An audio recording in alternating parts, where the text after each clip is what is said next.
आज हम रूबरू होंगे स्पोर्ट्स इंजरीज़ के बारे में।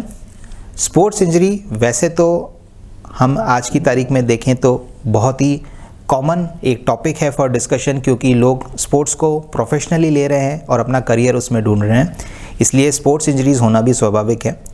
स्पोर्ट्स इंजरीज़ में के ट्रीटमेंट में सबसे इम्पॉर्टेंट होता है उसके मैनेजमेंट में उसका डायग्नोसिस। पहले किस प्रकार की चोट है, क्योंकि चोट की भी अलग अलग ग्रेडिंग्स होती हैं। जब हमें उस ग्रेड का पता लगता है तो उसके अनुरूप जो ट्रीटमेंट होना चाहिए उस बारे में हम पेशेंट से डिस्कस करते हैं। मुख्यतः हम बात करें तो 3 मेजर जॉइंट्स हैं जहां स्पोर्ट्स इंजरीज़ का सबसे ज़्यादा इम्पैक्ट होता है। एक है शोल्डर, दूसरा है नी या घुटना और तीसरा है एंकल। आज हम बात कर रहे हैं दूरबीन संबंधित स्पोर्ट्स इंजरीज ट्रीटमेंट में, जिसे हम आर्थ्रोस्कोपी या की होल सर्जरी बोलते हैं। शोल्डर में जो 2 सबसे कॉमन इंजरीज स्पोर्ट्स पर्सन में देखने को मिलती है वो है बैंकार्ड टेयर या रिकरेंट डिसलोकेशन, और दूसरी जो देखने को मिलती है खासकर बॉलर्स या थ्रोइंग आर्म्स के अंदर, जिसे हम कहते हैं स्लैप टेयर या अंदर की जो कैप्सूल है उसका फट जाना।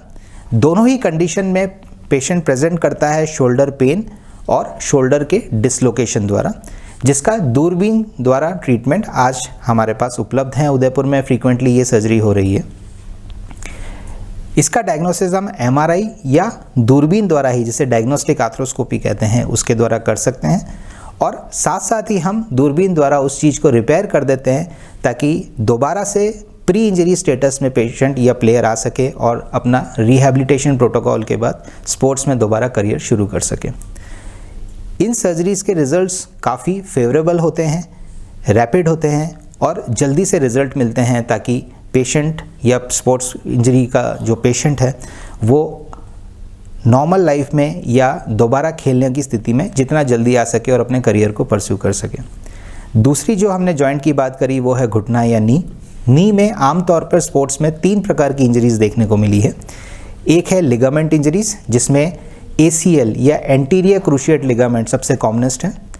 दूसरा जो देखने को मिला है वो है मेनिस्कल टेयर, मतलब घुटने की दोनों चिकनी सतह के बीच में मांस की गद्दी का फट जाना, जिसे हम मेनिस्कस मेडिकल भाषा में बोलते हैं।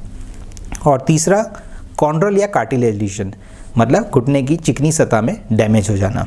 ये डैमेज 2 प्रकार का हो सकता है, डिफ्यूज़ या लोकलाइज्ड। अगर वो लोकलाइज्ड है तो हम कार्टिलेज रिप्लेसमेंट द्वारा उसको ट्रीट कर सकते हैं। अगर वो डिफ्यूज़ हैं तो उसके लिए हमारे पास अलग मोडेलिटीज़ दूरबीन द्वारा ट्रीटमेंट की हैं। गद्दी का और लिगामेंट का रिपेयर बहुत ही कॉमन सर्जरी है, जो कि डे टू बेसिस पे आज हो रही है। दोनों ही कंडीशन में पेशेंट वेरी नेक्स्ट डे अपना रिहैबिलिटेशन प्रोटोकॉल स्टार्ट करता है। शुरुआत में रिहैबिलिटेशन प्रोटोकॉल घुटना या जोड़्स के मूवमेंट संबंधित होता है, जिसमें हमें रेंज ऑफ मोशन मिलता है। सेकेंड स्टेज में हम उसकी आसपास की मांसपेशियों की ताकत या स्ट्रेंथनिंग की सलाह देते हैं, और तीसरे स्टेज के अंदर हम पेशेंट की एंड्योरेंस ट्रेनिंग, मतलब जो उसका स्पोर्ट्स संबंधित रिहैबिलिटेशन रिकवरी है उसके ऊपर ध्यान केंद्रित करते हैं या उसको सेंट्रलाइज रखते हैं। तीसरा जो जॉइंट हमें देखने को मिलता है जो स्पोर्ट्स में काफ़ी कॉमन है वो है एंकल।